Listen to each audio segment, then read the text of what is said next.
Success એકેડમીમાં આપ સૌનું સ્વાગત છે। આજના લેક્ચરમાં આપણે બીકોમ એનઈપી સેમ 6 કોર્પોરેટ અકાઉન્ટમાં બાહ્ય પુનઃરચનાના હિસાબોમાં દાખલા નંબર 6 જે સનગ્લાસ કંપની કરીને આપણને આપેલું છે એના વિશે આપણે માહિતી મેળવશું। તમે રકમને એક વખત જોઈ શકો છો। હું આ લેક્ચરમાં આપણને જે નવી આમ નોંધ છે એ શીખવાડીશ, જે જૂની આમ નોંધ છે તમે જાતે નોટ ડાઉન કરી લેજો, એવું નોંધ કરતી નથી। ચલો, સનગ્લાસ હું એક વખત બોલી દઈશ, જેને એવું હોય તો એ લખી નાખજો। ઓકે, ચલો પહેલું સૌ પ્રથમ ખરીદ કિંમત। ચલો, ખરીદ કિંમત કેટલી કઈ રીતે આપેલું છે ચેક કરતા જઈએ। જૂની કંપની 1 ઇક્વિટી શેરના બદલામાં નવી કંપનીના 5 ભરપાઈ થયેલા 5 ઇક્વિટી શેર।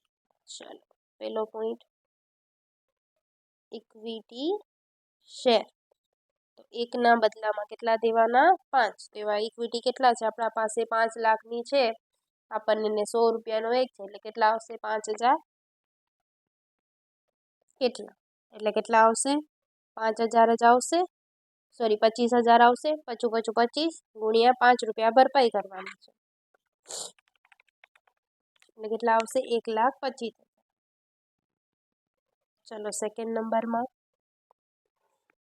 જૂની કંપની 1 પ્રેફરન્સ શેરના બદલામાં નવી કંપનીના 5 ભરપાઈ થયેલા 10 ઇક્વિટી શેર આપવા। ચલો, પ્રેફરન્સ શેરના બદલામાં આપે છે 1 ના બદલામાં કેટલા આપે છે? 10। તો એ પ્રેફરન્સ કેટલા છે આપણા? 2000। 2000 એ કેટલા એટલે કેટલા આવશે? 20000। અને એ પણ કેટલા ભરપાઈ છે? 5 એટલે કેટલા આવે? 1 લાખ। સરવાળો કરી દઈએ તો કેટલા થાય? 2,25,000। તો ખરીદ કિંમત કેટલાની આવી? 2,25,000। ચલો, હવે ચોખ્ખી મિલકત શોધી લઈએ। ચોખ્ખી મિલકત, ચલો ચોખ્ખી મિલકત માટે કાંઈ વધારાનું તો આપણને આપેલું નથી, ડાયરેક્ટ જ લેતા જઈએ। જમીન 260, યંત્રો 180, ફર્નિચર 30,000, ત્યારબાદ પાકડી નથી લેતા આપણે, સ્ટોક 50,000 અને દેવાદાર 60,000। ચલો સરવાળો કરીએ।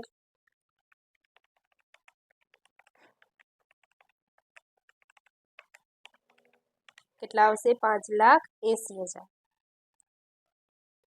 માઇનસ કરીએ દેવા। દેવામાં કોણ કોણ આપણને આપેલું છે? ડિબેન્ચર 1 લાખના અને લેણદાર 2 લાખ। 5 3 ને 3 એટલે કેટલા આવશે આપણું? 2,80,000। આ આપણને મળી ગયું ચોખ્ખી મિલકત। ચલો, કેટલી છે ચોખ્ખી મિલકત? 280 છે અને તમારી ખરીદ કિંમત 225 છે। આમાં શું આવશે? તો કે મૂડી અનામત। શું આવશે? મૂડી અનામત। ચલો શોધી નાખીએ। મૂડી અનામત એટલે કે 2,80,000 માઇનસ 2,25,000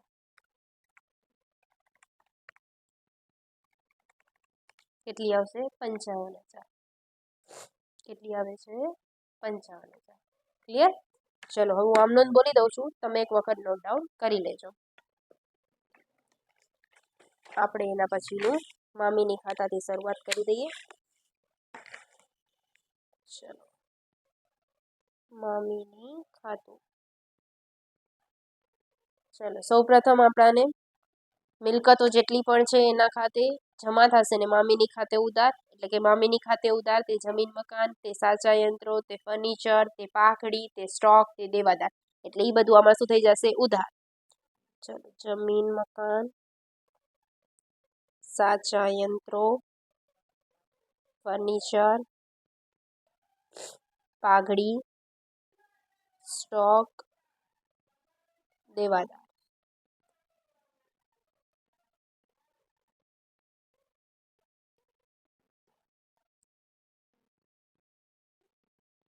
બધી અમાઉન્ટ લખી નાખીએ।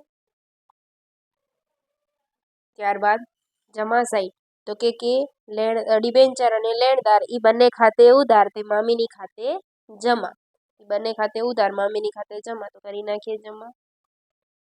ડિબેન્ચર 1 લાખ અને લેણદાર 2 લાખ।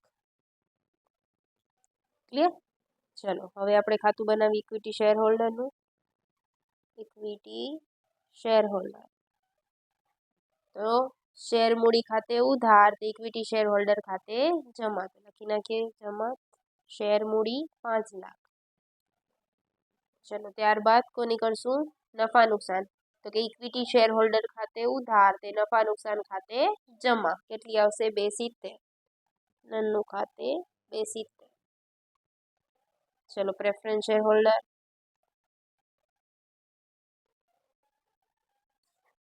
ચલો તો શેર મૂડી ખાતે ઉધાર, તે પ્રેફરન્સ શેર હોલ્ડર ખાતે જમા 2 લાખ. એટલે શેર મૂડી 2 લાખ. ત્યારબાદ નવી કંપનીના શેર ખાતે અને નવી કંપની ખાતે. ક્લિયર? હવે આપણે કોની કરી છીએ? ખરીદ કિંમતની. તો ખરીદ કિંમતની શું થાય? તો કે નવી કંપની ખાતે ઉધાર, તે મામીની ખાતે જમા. અહીંયા લખી નાખી જમામાં નવી કંપની ખાતે 2,25,000 અને અહીંયા આવશે ઉધાર મામીની ખાતે 2,25,000. ચલો પછી કોણ થશે? કઈ એન્ટ્રી આવશે? તો કે નવી કંપનીના શેર ખાતે ઉધાર, તે નવી કંપની ખાતે જમા. અહીંયા લખી નાખી નવી કંપની ખાતે 2,25,000 અને નવી કંપનીના શેર ખાતે 2,25,000. જ્યારે ઇક્વિટી શેરના ભાગ પાડેલા હોય ને ત્યારે એને નવી કંપનીના શેરમાં ઇક્વિટી કન્વર્ટ કરી દેવાનું. હવે નવી કંપનીના ઇક્વિટી શેર છે તેમાંથી કોને દીધું હતું? તો કે ઇક્વિટી શેર હોલ્ડર અને પ્રેફરન્સ શેર હોલ્ડર. તો ઇક્વિટીને કેટલા દીધા હતા? તો કે 1,25,000 અને પ્રેફરન્સને તો કે 1 લાખ. તો આ બંનેના ખાતામાં શું થઈ જાય? ઉધાર થઈ જાય. જો આમનો આવડી જશે તો એકદમ ઇઝી જ છે તમારા માટે. નવી કંપનીના શેર ખાતે 1 લાખ. નવી કંપનીના શેર 1,25,000. ક્લિયર? ચલો નેક્સ્ટ કોની આવે છે આમનો? અહીંયા સુધી તો આપણી બધી કમ્પ્લીટ થઈ ગઈ. હવે વિસર્જન ખર્ચ કે કોઈ હોય તો આપણે ચેક કરી લઈએ. ચલો વિસર્જન ખર્ચ બી આમાં આપેલા નથી, તો ખાતાને કરશું આપણે ક્લોઝ પહેલા. ચલો આ તો ખાતું ક્લોઝ જ છે, 225 આ બી ક્લોઝ છે. અહીંયા 1 લાખ ખૂટે છે અને ક્યાં લઈ જાશું? મામીની ખાતે લઈ ગયા. ચલો મામીનીમાં લાવ્યા. પ્રેફરન્સ શેર હોલ્ડરથી લાવ્યા 1 લાખ. એટલે આ ખાતું બી આપણું ક્લોઝ. ચલો આને બંધ કરીએ હવે આપણે. એટલે કે 2,60,000 plus 1,80,000 plus 30,000 plus 1,50,000 plus 50,000 plus 60,000. જેણે પણ આની પહેલાંના વિડીયો ના જોયો પ્લીઝ પહેલાં તે ચેક કરજો. જો એ નહીં આવડે તો આમાં કોઈ કોન્સેપ્ટ તમને નહીં આવડે. -1 લાખ, -2 લાખ, -2,25,000 અને -1 લાખ. કેટલા આવે છે? 1,05,000. અને ક્યાં લઈ જશું આપણે? ઇક્વિટી શેર હોલ્ડર ખાતે. ચલો લાવ્યા, મામીનીથી લાવ્યા 1,05,000. સરવાળો કરીએ પ્લસ 2,70,000. જોઈ લો 5 લાખ બંને સાઈડ સેમ આપણા થઈ જાય છે. જો બંને સાઈડ સેમ થઈ જાય મતલબ આપણો દાખલો સાચો. ક્લિયર? ચલો હવે આની જે આમનોંધ છે મેં તમને કહેલું હતું કે લિક્વિડેટર વાળી આમ. કઈ? લિક્વિડેટર વાળી આમ. ચલો એ તમને આમનોંધ હું કરાવડાવી દઉં. તો શું થશે આમનોંધ? પહેલી, મિલકતો ખાતે ઉધાર. એટલે તમારે શું કરવાનું? જમીન મકાન જે તમારી મિલકત છે બધી તમારે લખવાની. ક્લિયર? મિલકતો ખાતે ઉધાર, તે દેવા ખાતે અને તે જે તમારા મૂડી અનામત આવે તો મૂડી અનામત જમા કરવાનું.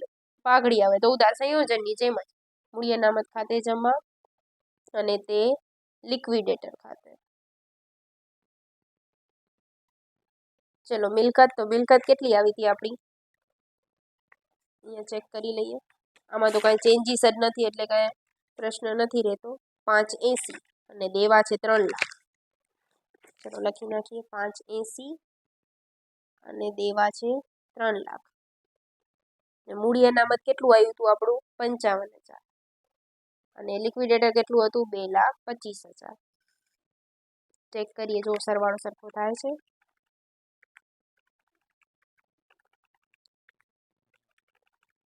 જોયેલું, બંને સાઈડ સેમ થઈ જાય છે. અહીંની પહેલી અને બીજી આમ નોંધ.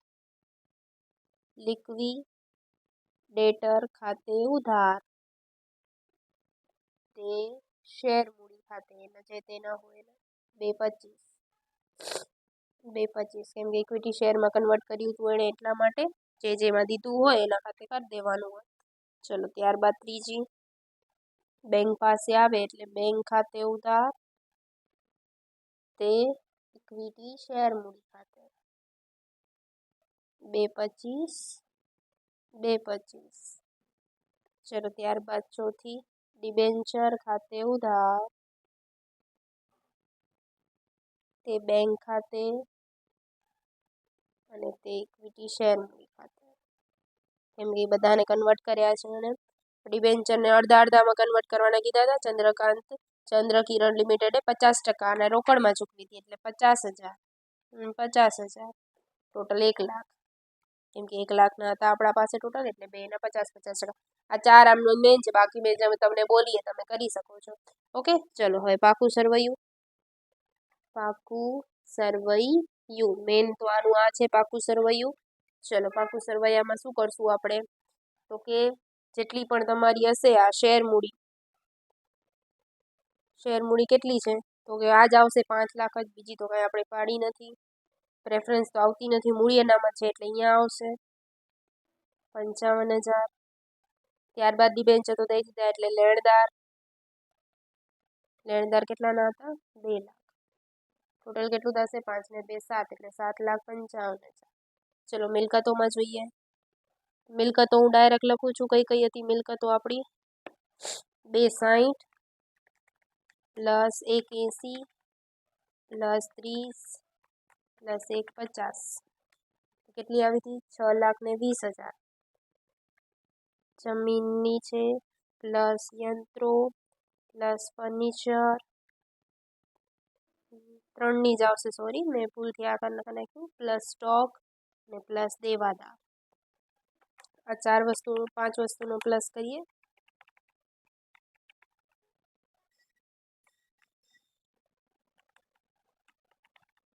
એટલે કેટલા આવશે 5,80,000.